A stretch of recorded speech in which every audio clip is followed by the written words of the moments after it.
Well, welcome tonight. I'm going to be discussing in the show here and take your questions about how to earn audience growth. It's what we all want as content creators and podcasters, or if you're a live streamers, or just create videos to post and also create deeper show engagement. So those are the big headline topics for tonight's show. And you can probably see that from my new thumbnail graphic. I've been playing around with that, trying to come up with something that pops a little bit more and drives the message.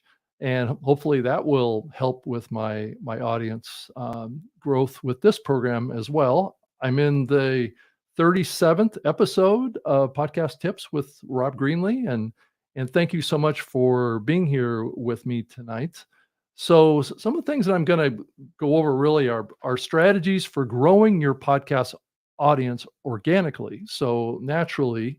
And then also, there's increasing ways that people are doing it inorganically as well, through paid sponsorship and paid ads and things like that in the podcasting space to help grow, given the kind of competitive landscape that exists out there and people's attention spans being low. And then I'm also going to talk about techniques for engaging with your audience to build a personal connection and brand.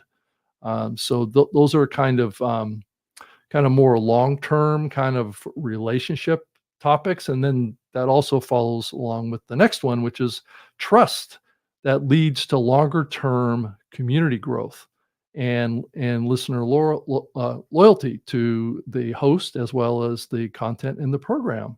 So, given that growing a podcast really involves a lot of creativity, consistency, and community engagement, it's a lot of work. And it doesn't come easy, and it doesn't come always very simple for a new creator or even a creator that's been around a while. So, it's really in the power of the host. Now, some hosts are building teams around them to help with some of these tasks that I'm going to go over tonight, and others are like the early days of podcasters, where you sweep the floors and you take out the trash and you do all sorts of stuff for the show, and you do it all. And increasingly, AI tools are helping with that to some degree. I think in some ways AI tools are maybe adding layers of work as well. So it just depends on how you manage your workflow on that. But that really doesn't have a direct connection to how to grow an audience per se. But let's also, really, I'm gonna I'm gonna dive into and look at strategies for growing a podcast and really incorporating tactics that are commonly used these days with some of the world's largest podcasts, that can be applied to small and medium-sized shows. So when I talk about size, I'm really talking about, the scale of the audience, right? Um, all shows um, have some level of scale. It just depends on what the investment has been, or what the time commitment is, what the creativity levels are. In Really, at the beginning, really it's really about content excellence. So, and I think that's one of the hardest things for some to achieve. Others struggle with it. I think some folks have just natural ability to do this, and others have struggled over many years of trying over and over again, trying new things, learning, building confidence, building kind of your understanding of being able to speak into a microphone and be able to talk into a video camera if you're doing that type of content. Increasingly, video is a huge component of this, but really a focus on quality is, and that I've talked about that in this series as well. This term quality is very subjective, right? What is high quality? And that's really a factor of of what the audience perceived as the value. Now, granted, there are aspects of quality that are more technical, and I'm going to go into that as well. But generally, podcasts have to have some aspect of being educational. There's something to take away from it. There's some learnings involved. There also needs to be something that's ideally, if it can be fun or if it can be something that brings a smile to your face, even telling kind of, offhanded jokes, which I don't do a lot in my podcast, but hopefully I bring a little bit of kind of spontaneity and trying to smile a little bit to ironic things that maybe come up. So that adds an element of some deeper, emotional connection. And that's what the entertaining part of this is that taps into, those dopamine receptors that is so important to engaging with audiences. And this whole thing is can be for audiences rather inspiring, right? The content can be controversial. It can inspire people to maybe change their views on things, and or it just affirms their views, or adds more fuel to those affirmational thoughts of what the correct way of viewing a particular situation is. And then the other big aspect of content excellence is, what's the brand? What's the colors? What's the design of the cover art? Does it engage? As you can see, I'm playing around with different designs too as I learn about how to create thumbnails for like YouTube, be able to create more visual type of impressions. Now, the whole podcast side of things has the same characteristics of this. It's really focused on the square cover art image, and that needs to be colorful, needs to pop, needs to have big bold letters.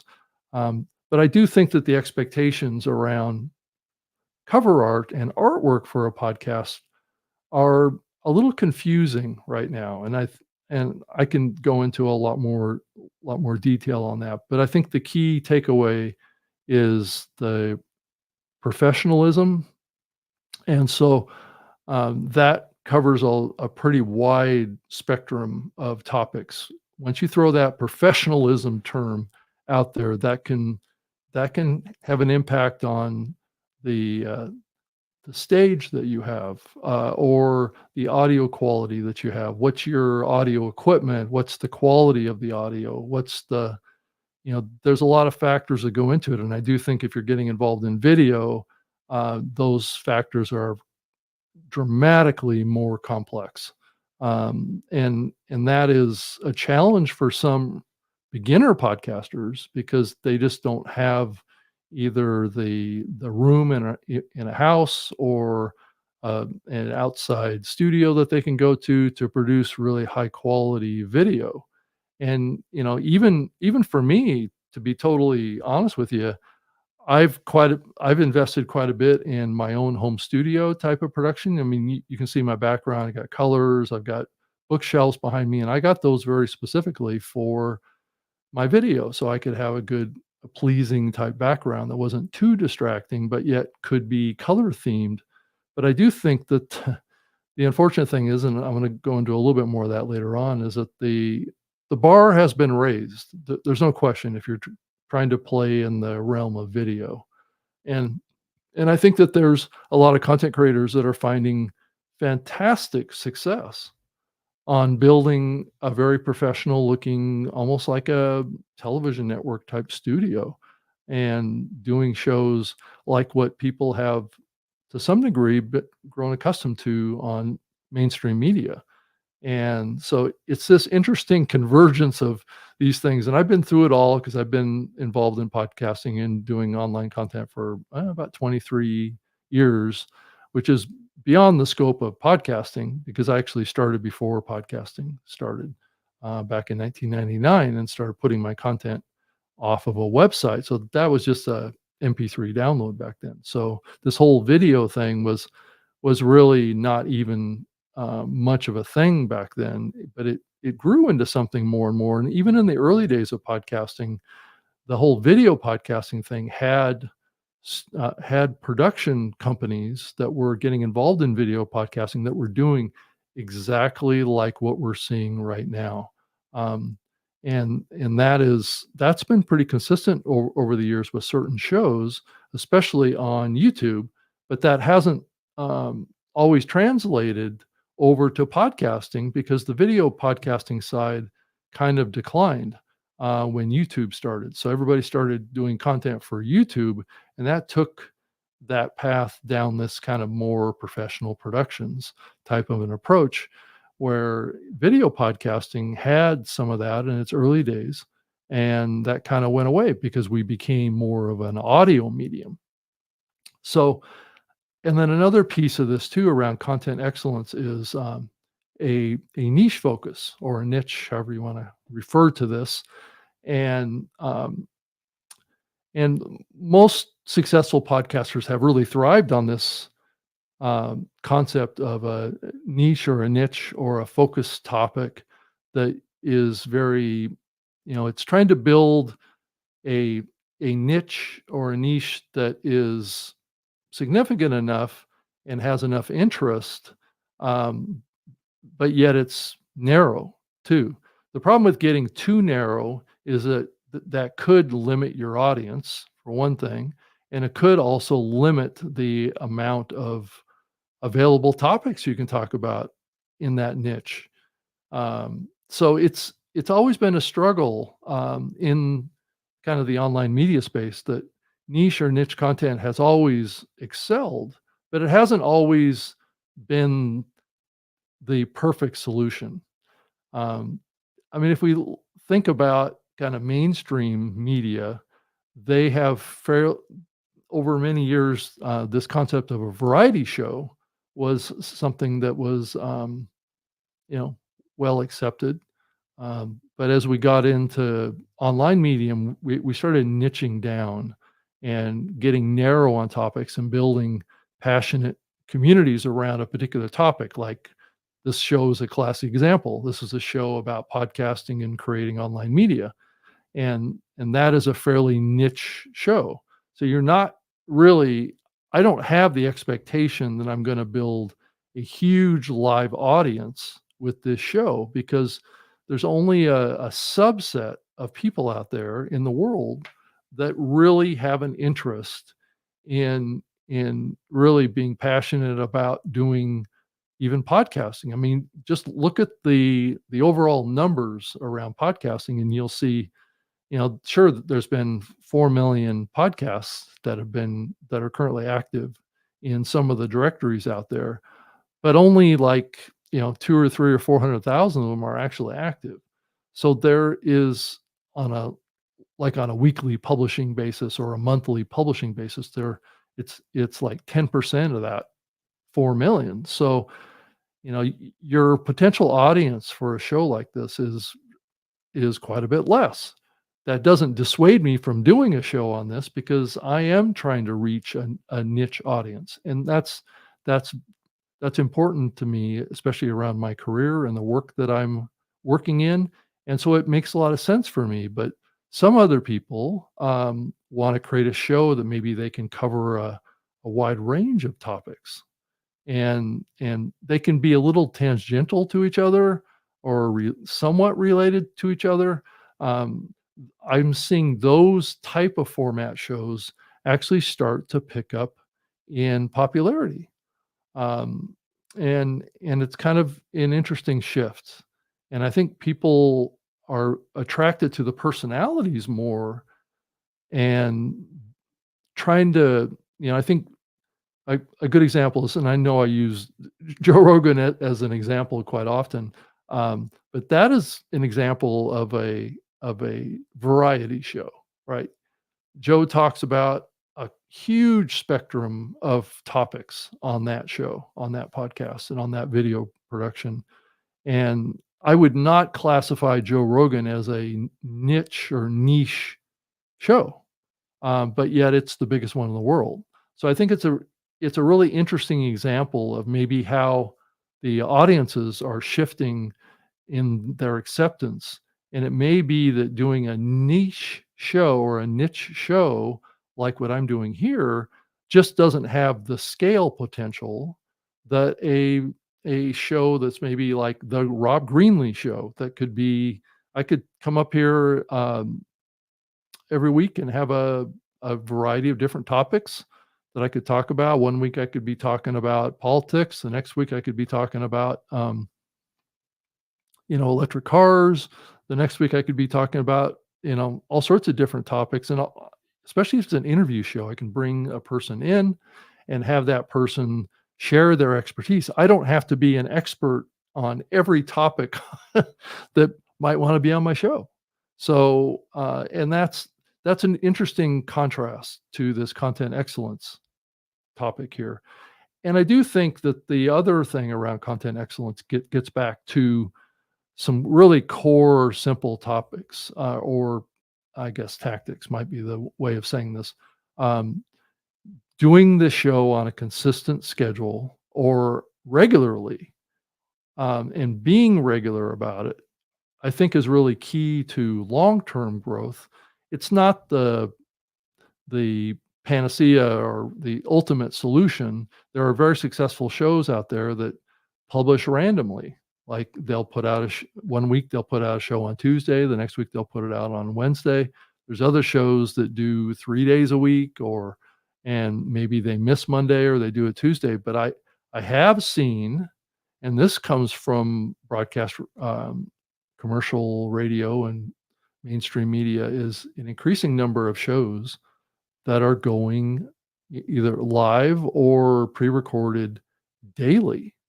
And those type of programs are finding audience as well. So if you're a listener to a particular show that's going daily, that can also be kind of like a habit that you can get into. You can schedule that, especially if you do it at the same time. If you do it live, it's really, really interesting. And there's some very large, you know, podcast formatted shows that are fairly niche that are doing their show live and doing it every day at a certain time. And there's other shows that will produce multiple episodes every day. They don't have to be like hour-long programs like this, but they can certainly be shows that can be more production that is more at the spur of the moment. Let's say there's a breaking news development that's happening, um, and you immediately want to cover that and get that out there. There's a regular flow of major events that are going on in the world that people are taking advantage of on platforms like a YouTube, or it may be not a perfect solution for an on-demand audio podcast that you have to record and then publish and then people have to find it. Doing that kind of content really needs to be done in a platform that has an expectation that there's going to be live content there, that it's going to be up to date, current. So posting on a regular basis it can grow faster. And I do believe that there's some data that's showing that posting at least 2 episodes a week of a show will likely have your show grow faster. Now, granted, I would first establish that doing it once a week has a following before I go to 2, and then before I go to 3. Because what you don't want to get into is into a schedule that is beyond the maybe potential scope of your audience and what they're willing to do. I think it really gets back to how passionate that audience is to hearing what you, the host, has to say. And I think those are important things to consider in that. Would I consider doing this show twice a week or something like that? I'm not sure. The topic of podcasting may not be as, I mean, there are examples of it, like James Cridlin from Pod News is a good example. He does the Pod News Daily and Pod News Weekly podcasts.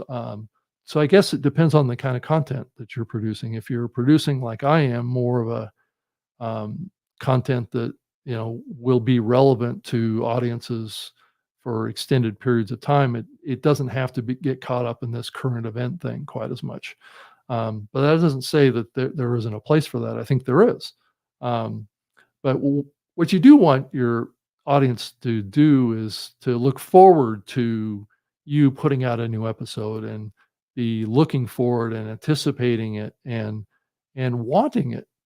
Um, I do know in the past, with the old radio show that I did for many years, syndicated. If I didn't put out a new episode when I usually put out a new episode, I heard about it through email, or back in those days there wasn't a lot of social media, so it was really via email was how I got the feedback from the audience, that they were like, "Did I miss it somehow? Did you put it out? Did you do one?" Those kind of questions came in from the audience. I'm not sure that we get a lot of that today. I do think that that does happen with live shows that have big audiences, that people have built that into their schedule. They look forward to it every day. It's almost like, you know, it's a source of information for them that they feel very aligned with and very um, attached to, and wanting that from either an emotional or an educational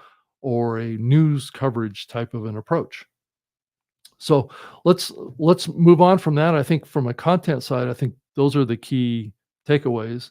And then the next one here is effective promotion. So if you're trying to grow an audience and build it on a principle of trust, um, I think it is kind of still today, and some people will argue with this, that the use of social media is a good thing to do. There are people out there that will tell you that posting your episodes to social media is can be a little bit of a waste of time, um, because what you want is your audience actually referring your show. So there is a case to be made that if you created, let's say, a mailing list and you have a newsletter and you send out your new episode links to the members of your newsletter every morning or something like that prior to the show, and ask them to share your show on their social media accounts, there has been some research that shows that that produces better results. Now, granted, that sharing can probably happen more easily if you, as the content creator, or the representative of the show, post links to the coming show, and then encourage your audience to go into those social posts of sorts and reshare those, right? But it is, though, even when they do that, they are sharing your post, so it doesn't have that social proof that you want with that social media sharing.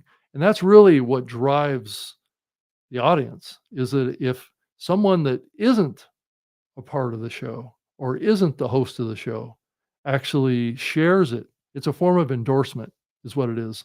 And that's why, and I'm going to talk about this later too, is why increasing or increasingly we're seeing podcasters start to advertise their shows on other podcasts. So those are interesting dynamic that creates a kind of a similar dynamic, right? It's some other show recommending your show versus you, the host, always recommending your own show. And if you can get other people to recommend your show, that's much more powerful, potentially. I think it depends on the influence that the host has as well. And that counts in like X and Instagram and Facebook and all the ones that are commonly being used out there. Um, the other thing that I'm hearing out there too that people are playing around with that seems to have some traction is, especially if you pre-record your show. Let's say you record your show every week on Monday and you usually put it out on Wednesday or some cadence like that as a podcast or as an upload to YouTube or to uploading to Spotify or however you're doing that, you take clips out of that episode and you post them on social media as clips to your show before you put out the first full episode. So it's almost like they're teaser clips.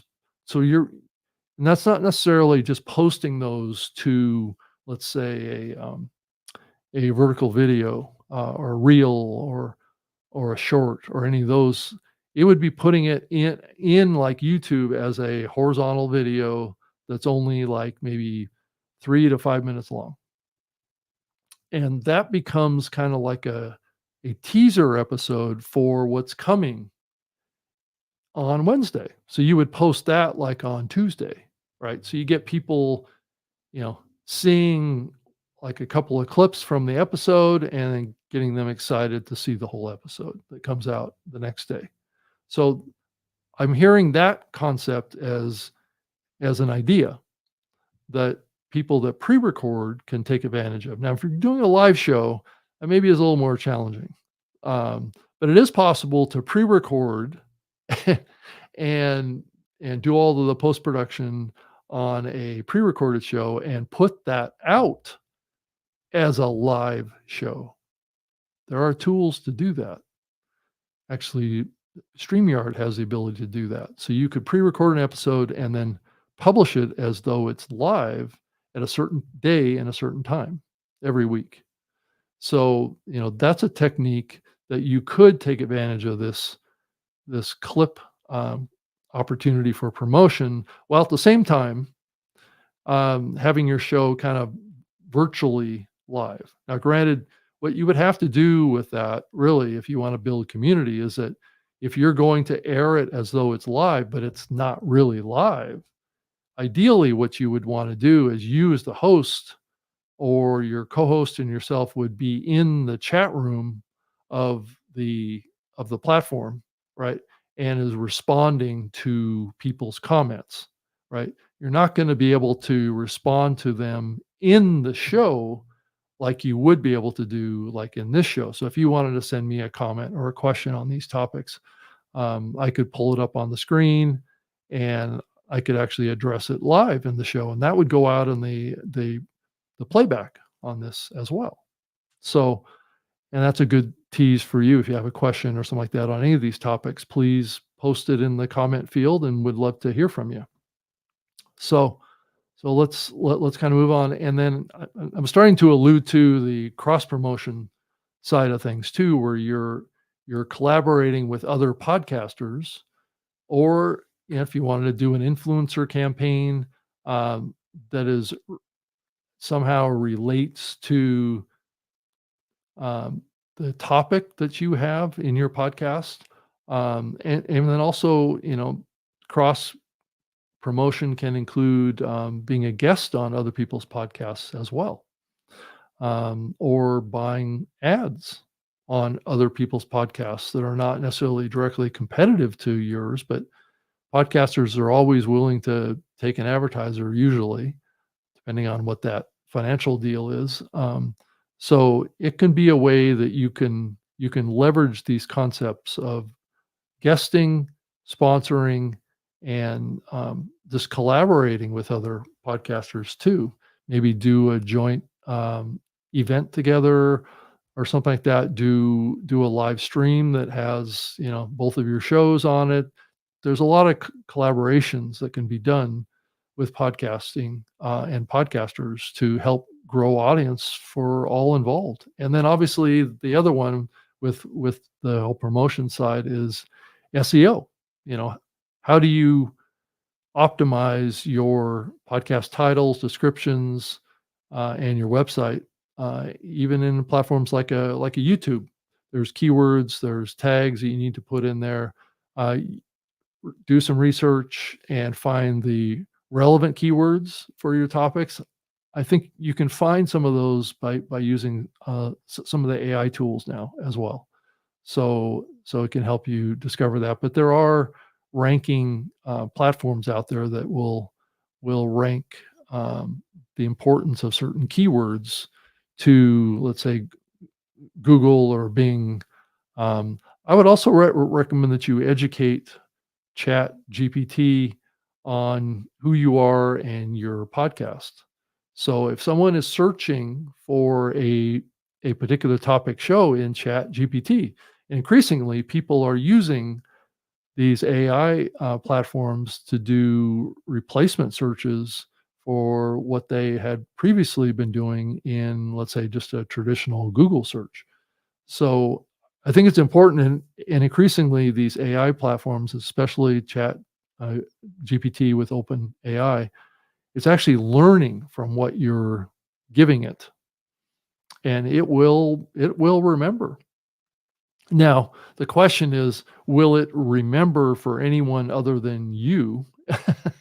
Is the question. My guess would be that that would be not wise of the programmers of OpenAI to not, take the information that's being given it in queries and information that's being provided and adding it to the training data that helps train the AI. So that's what I've been counting on, is that when people search for a particular podcast in Chat GPT, if they're looking for a podcast that has podcast tips in it, that they will recommend this show.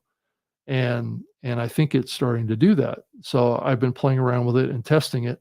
So I think it's important to start to evolve your strategy on the discovery side to these these AI tools increasingly, because they do make recommendations. They do have the ability to give you links to things as well if you ask for them.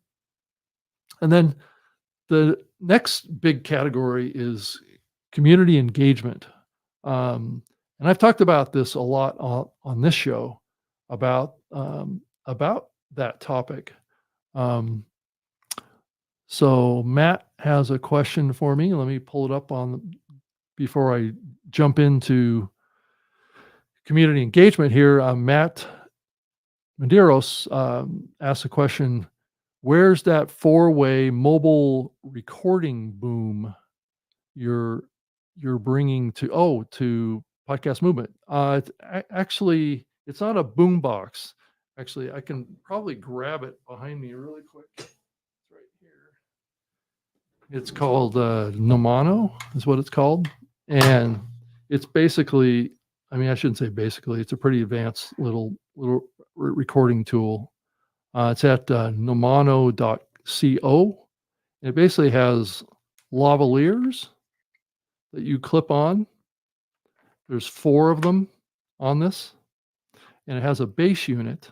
And this base unit actually has batteries in it that will charge all of your microphones, as well as this base recording unit. This base recording unit has 8 microphones all the way around it. So you can see on the sides of there's a mic here and a mic here on all 4 sides. And what this is doing is it's picking up ambient sound in the room. So let's say I had 4 people that I wanted to record an episode with. I just clip on these little lavaliers, and then set this in between all of us, and it will pick up all the ambient sound. And all I have to do is click this red button right here, and it will start recording. And it records to each of these little microphones. And then at the end of the recording, it actually will upload the audio from each one of the mics into this base unit, and it stores it, and then it uploads to the cloud via Wi-Fi. So that's kind of how that works. And up in the cloud is the algorithms that will do spatial audio recordings. So it'll actually have place with the recordings, as well as noise reduction and quality improvements to the audio. So if, let's say I, I want to record this outside or in the car while I'm driving with the windows down, or by a waterfall, or in a noisy conference, I can actually do that and then have that audio, that background ambient sound that this is recording separately, will actually remove that from the audio since it has it as a separate file that it can analyze and remove the ambient sound from the recording and actually just give you a clean studio quality recording.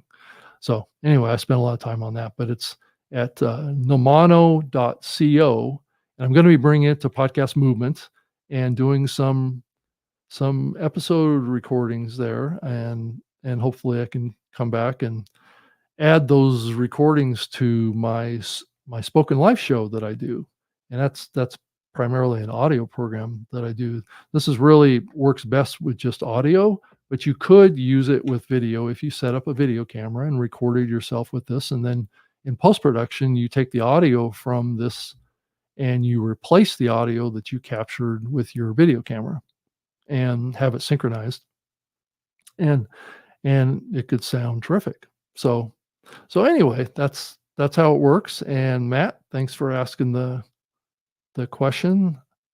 I guess you think that's pretty cool. So if you're going to Podcast Movement, Matt, which I think you might be, look me up and I can do a little recording with you with this, and you can see how it works.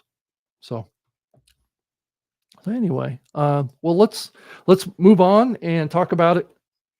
Community engagement, and some of the elements of that as well is having content that has some layers of ways that the audience can engage with you.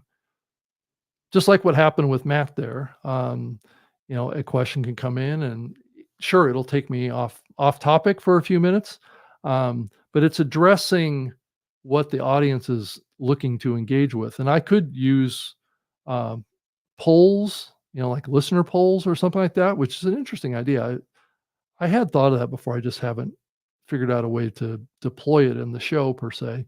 But also question and answer parts of the show, which is what I usually do toward the end of the show.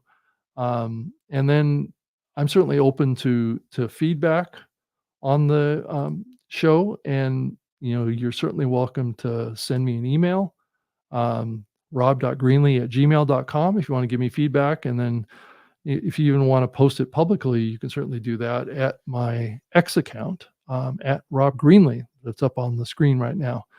This show is going out as an audio and video podcast, so you can actually find that right here at this address at podcasttips.blueberry.net. Actually, that's a site that's provided by Blueberry Podcasting, which is a company that my co-host of my new media show owns, and he's actually hosting this show as an audio and video podcast. So you can go into Apple Podcasts and find the video version of this show as a podcast. You could watch the video in the Apple Podcast app. I have yet to upload it to the show to Spotify yet. I know Spotify has that ability as well.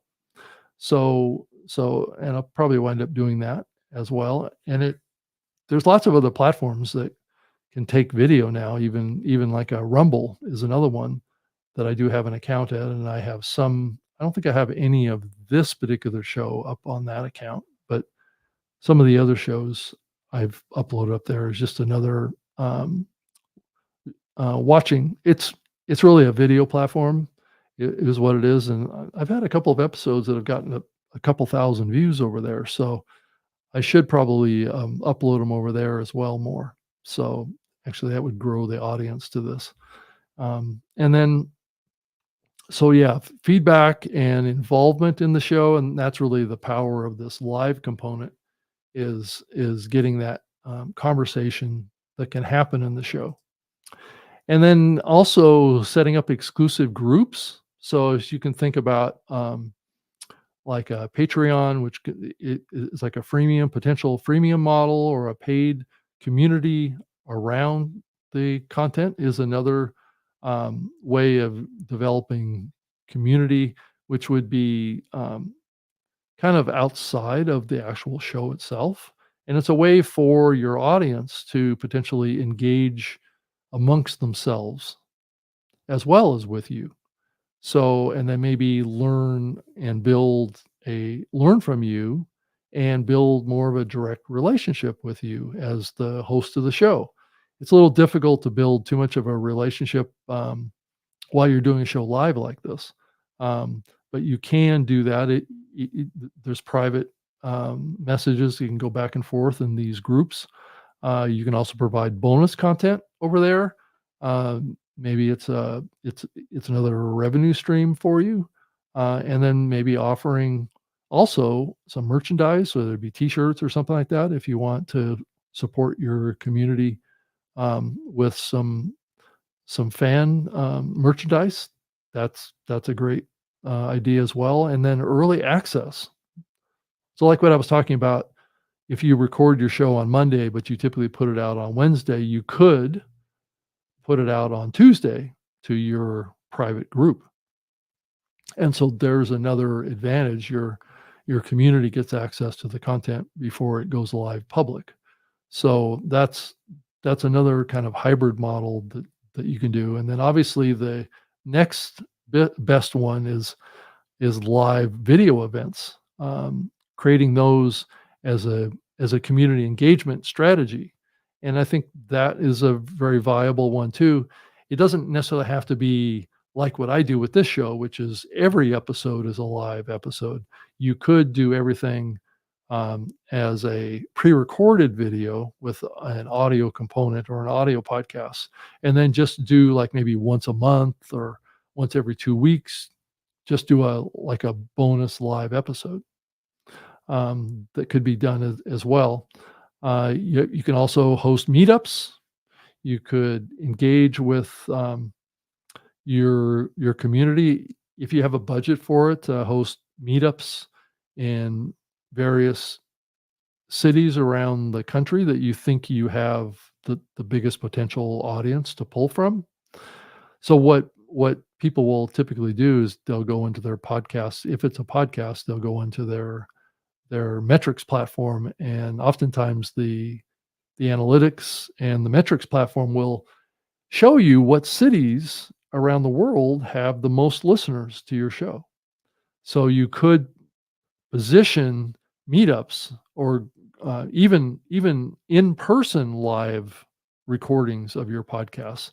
And many podcasters that I've worked with over the years have done this where they'll actually set up like a combo of a meetup and a live performance of their podcast in a city that they know has a good size number of audience members because of the data that they get off of their platform. So like you can see in the platform typically what country people are listening to, and then also what cities they're in, and that helps you kind of target which cities would be the most likely cities that you could garner potentially the most ticket sales potentially to your live event. So it can either be a ticket sales situation, it could be an opportunity to sell merchandise, it could also have a in-person meetup where you could offer like maybe a bonus ticket that would have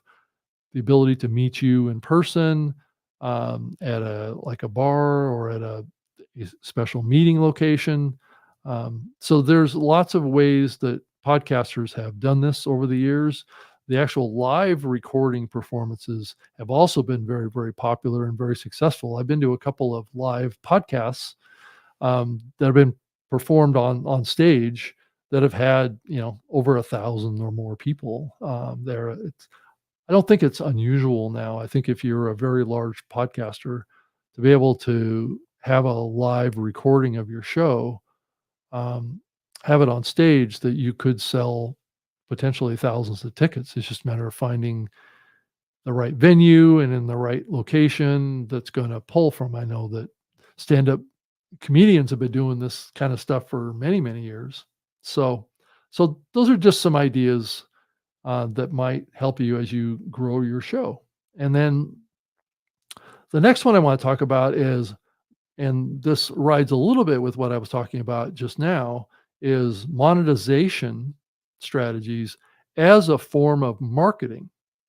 So monetization, just like I was just talking about, um, can have a monetization component, but also drives a form of marketing or promotion, depending on how you want to slice that bread. Um, so they can accomplish two things at once for you. That's why oftentimes people will invest in live events or invest in merch that maybe they're not making much money on. Maybe they're just breaking even on it because it's kind of like a loss leader. It's a promotional vehicle for them to get, if people wear their shirts, then other people see it. And so you have this kind of multiplier effect that actually happens from doing some monetization strategies like doing live events, selling tickets, selling merchandise, selling T-shirts, that kind of stuff, or mugs, or those kind of things. Those have a marketing component to them as well. So, but there's also the element of sponsorships, right? Sponsorships can also be good marketing for you as well, because what that shows to your audience is that you're being valued by brands, right? And so your show must be significant. So sometimes shows that don't have advertisers um, do kind of inadvertently show their audience that they're maybe not as significant of a show, right? Because if they were, there'd be advertisers wanting to advertise on their show. So this kind of advertising tension or not having advertising tension is sometimes talked about in the form of, well, if you have advertising your show, it may not be worth it, right? Because let's say you're not going to make much money from it. But there is an element, a little element of perception that you're dealing with advertising. So like if I had a sponsor of this show, having a sponsor of this show would kind of elevate that a little bit in the mind of the audience that, other people value this show and value the audience and things like that and want to reach that audience and support the production of that show. But there is another way of looking at it is that if the show is still growing and it hasn't reached an audience, somehow, having a sponsor can be a little bit of a distraction. It's like I did this show for most of its episodes, really sponsored by StreamYard.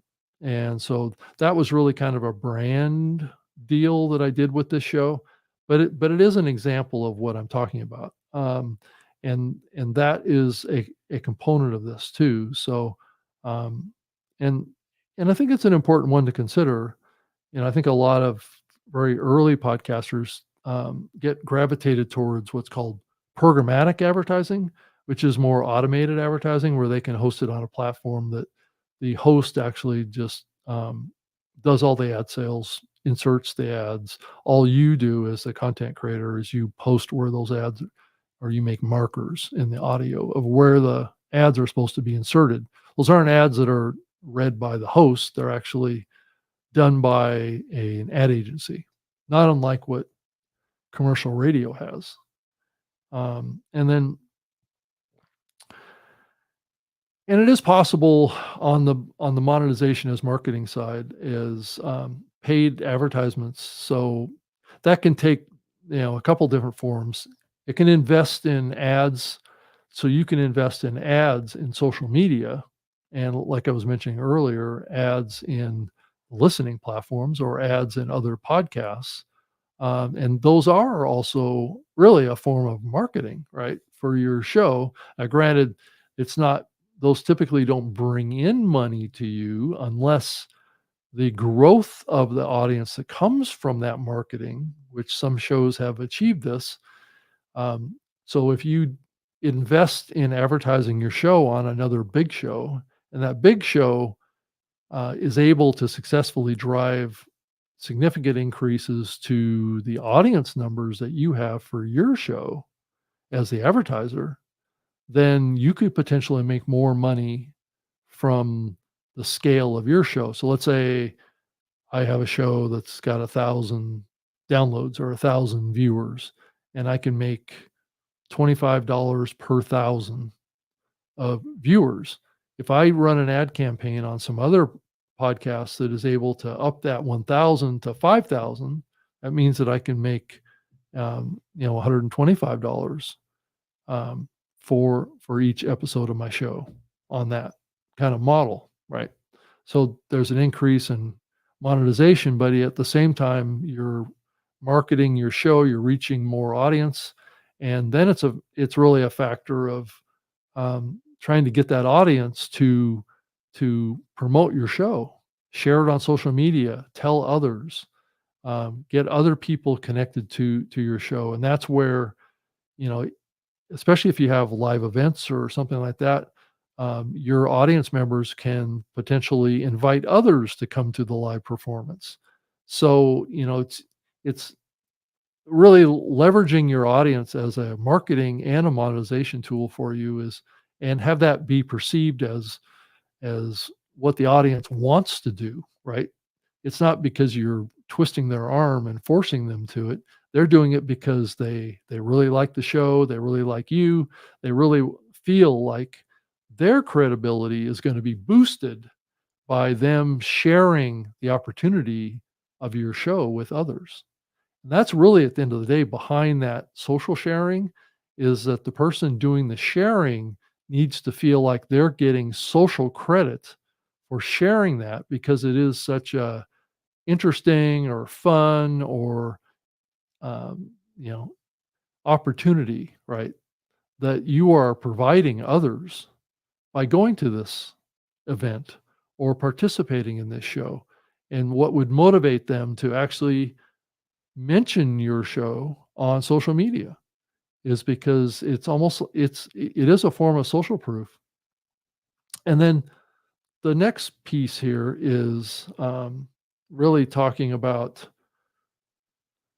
um, kind of building audience based on your technical chops of sorts, and also the analytics of your show or your podcast too, and learning from that. So, sound quality, video quality, how sharp is your video, how crisp is your audio, is your audio at a good level, is it painful to listen to, or is it okay to watch and to consume as a video experience?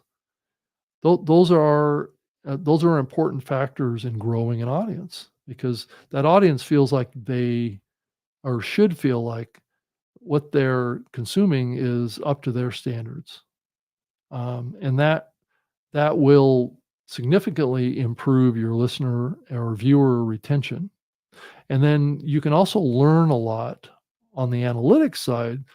Many of the platforms, YouTube and even Apple Podcasts, has deep analytics in there too. And this is in addition to, let's say, your podcast hosting platform that you have that has other types of data.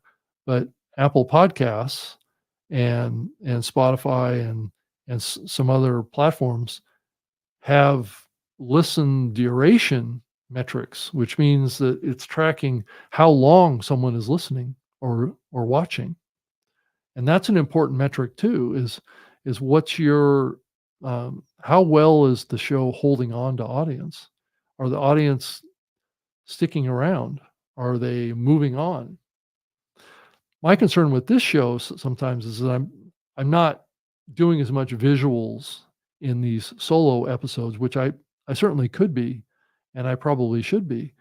These kind of solo monologue kind of episodes, they they play well on the audio podcasting side, but I do wonder about the video side.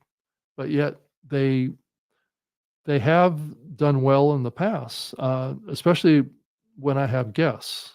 So these type of episodes that I do, like I'm doing right now, tend to have engagement more long term because they're not like in the news type of content. It's more tips that is universal to all creators that have an interest. And then the other kind of element about growing and also growing based on trust is the storytelling aspects of it. The having a diverse kind of portfolio of formats. like this show, for many episodes, was a guest, co-host or host guest type of a format, and the last couple of episodes have been solo. So I'm sure I'll go back to having guests again. It isn't like I'm going to remain a solo show forever. That's really not my background and not my history of doing solo shows. But I enjoy doing it, and there is a certain amount of um, things that I get from doing solo shows. I get an opportunity to actually learn from that process and be able to improve as a host, and as a content creator on the solo side. And I think being able to go deep into topics, um, and be able to engage with audiences directly, I think is something that I enjoy doing.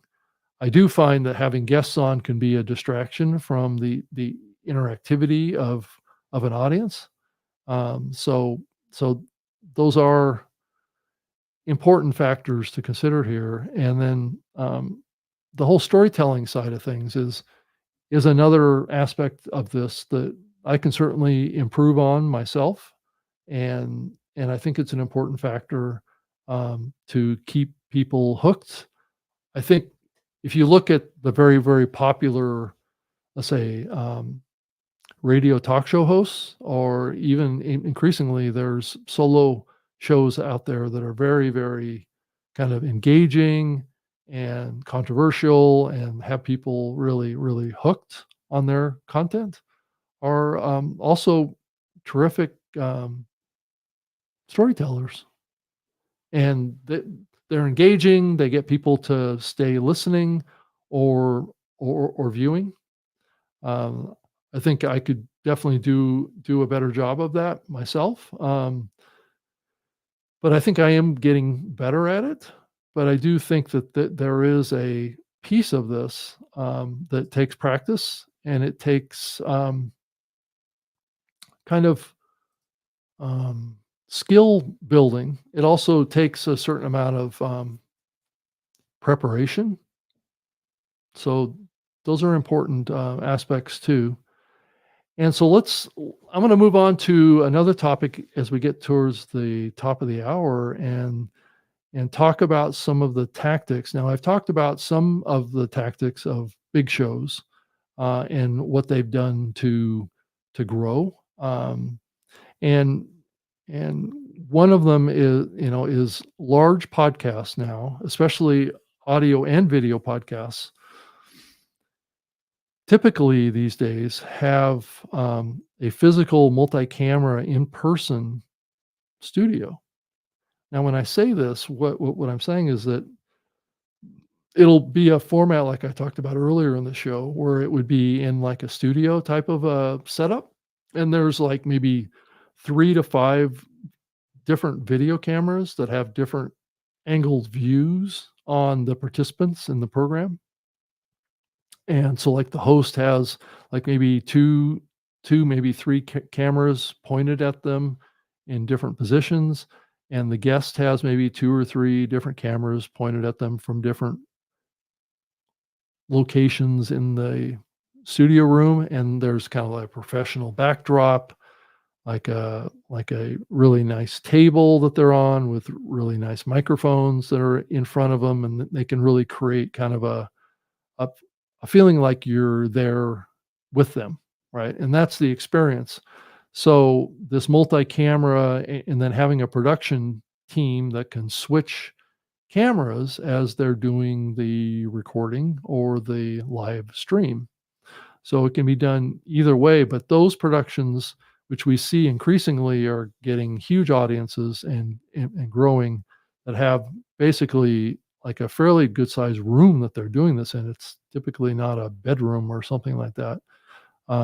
It's usually an office space, or um, some sort of a warehouse space. Um, but they're usually shows that have quite a bit of resources behind them, or a studio or a network of some sort. And that's what we're starting to see really. Those are the type of programs that are really taking off now, and really growing huge audiences on places like a YouTube specifically, but growing a huge audience on YouTube also gives those content creators the opportunity to take that audience over to audio as well, because we're increasingly seeing it in the studies now that people are consuming content in a variety of ways now. Sometimes they'll watch it as a video program. Sometimes they'll want to get access to it as an audio program. So people are doing both. It's increasingly we're seeing consumers of online content be pretty versatile in how they want to get access to the content that they're interested in. Um, but also these larger podcasts also have access to more resources like sound design, editing, and marketing support that they're able to grow these shows by having multiple people working on them. Now, granted, I think there has been some staff squeeze that's happened over the last 6 months with the toughening of the economy. So we have seen some of these larger shows kind of cut back on their staffs. Plus, these larger shows typically have celebrity hosts and celebrity guests or authors or people that are pretty high level that are also doing other podcasts that are large as well, that can really help a show grow. And that's a dynamic that's difficult to get started. So you have to start out and then kind of build up to it. And then you get to a point where you can attract those really, really big, famous guests to your show. And then you're going to go to the next level when it comes to picking up audience. Once you start having that visibility and the credibility of having these very well-known um, guests on your podcast, that can really propel you forward. And then you as a host start getting called upon to be guests on other big podcasts. And that drives your awareness even higher. And then also some of these shows create strategic partnerships with media outlets, other platforms like Spotify and Apple. They do like a joint promotions, or they'll do, or the listening platforms will actually promote their show on the listening platform and drive a like a feature promotion or whatever, and that usually drives a lot of growth to an audience as well. And some of these techniques are sometimes hard to get, but they are techniques that work and that podcasters are taking advantage of now. I know Apple has a promotions tool that you can get in and fill out and send to them, and if you want to promote your episode or you have a special episode that you want to send to them to let them know about, that maybe they will put in their promotion kind of scroll that they have in their listening apps. That is possible as well. But doing promotions, guest spots, guesting on other people's podcasts, having high value guests on your podcasts, you as a host getting out and doing other podcasts. I think those are all common practices now, and advertising as well. So you're building this synergy that happens, and then getting yourself into as many other types of media as you can, whether it be radio, TV, um, and that just rides along with getting involved in other podcasts. And I think that's kind of where all this is going. Um, is podcast drive a lot of podcast consumption. So, and then a lot of these techniques also apply to um, smaller shows as well and medium-sized shows. So, I think as you think about starting out, you kind of have to start out where you are, right? And start building a good base to a good show, have a good marketing, have a good presence out there, have a good brand, build your reputation, start networking with experts in your field, go to events, try and get up on stage as much as you can, start building your reputation, and that will over time start making your show more well known. Start guesting on other people's podcasts, um, doing as many opportunities as you can to get your name out there, get your expertise known, start building a reputation, and then over time that will help you attract bigger guests if that's the format that you have, and then also help build your expertise as a podcaster, to be able to grow as well and start. There's a certain amount of investment that you might have to consider, trying to get a show started. And it may not be as cheap as it used to be to build a successful show now because of the amount of investment you might have to make in getting yourself a small team around you that can help you with certain things, as well as maybe buying some ad spots on some platforms, and then being working with an agency that can help you on the promotion side, that can drive promotion of maybe your topics or your guests. Maybe I think one of the things about writing a book or being a multimedia creator is that you can leverage these things and they can build your reputation across um, other forms of media out there. But at the end of the day, quality is the most important thing. And so I think building compelling content with your show is the most important thing, and then building your own reputation in the area of expertise that you have is important too. But I think these alternative kind of promotions strategies, and then playing with the model of niche or niche versus more variety content, it is something that you may find that you have to start out with a niche or a niche, and then over time, maybe you expand your spectrum of topics, right? That will give you increased opportunities to grow your show in a maybe a couple other um, genres or topics, right?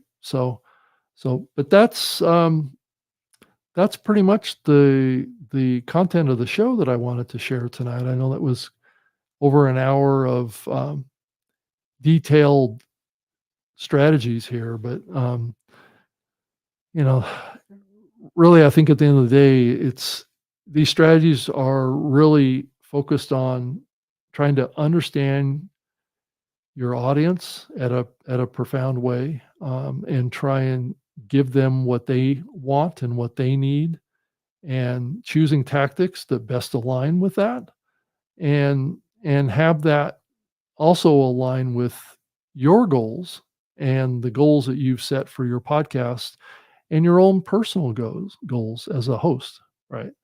All these things have to align with each other. And if they're going to evolve and change, it's something that you need to consider, and it needs to be something that happens kind of organically or naturally, that makes sense, right? It makes sense to your audience. It makes sense to the market, and the perception of you and your particular brand.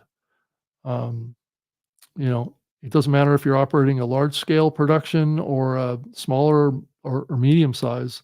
A lot of things I've talked about tonight will apply, to what you're doing. The question is can you navigate the um, the diversity in the marketplace around ways that you can approach this, and that's going to be something that comes together for you with a combination of thoughtful strategy, implementation, hard work, and the X factor is a little bit of luck. A lot of successful podcasts out there have had the fortunate opportunity of a little bit of luck and timing. Timing is one of those X factors that you can't really plan for. You can kind of project, so like when you start talking about a particular subject matter that may be not top of mind of everyone out there, but you think will be top of mind with people, let's say 6 months or a year from now, and that topic is still early in the market, you may be finding yourself a niche or a niche that you can grow into over time, And then once you've reached a certain kind of growth that you grew out of that cutting edge niche, then you can evolve into a bigger strategy once you've kind of broken through. So, so well, thank you everybody for being here with me tonight. If you're watching this on the on demand side, thank you for spending time with me tonight. And I'm not going to be back with an episode next week because I'm going to be at Podcast Movement. So if you're at Podcast Movement down in Washington, D.C. on the 19th through the 22nd, you can certainly look me up and would be happy to catch up with you if you want to meet up down there. Um, and then here's my email address if you wanted to reach out to me. It's just rob.greenlee@gmail.com, or you can reach out on X as well. But yeah, Podcast Movement is in Washington, D.C.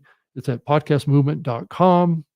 On August 19th through the 22nd is when I'm planning on being there.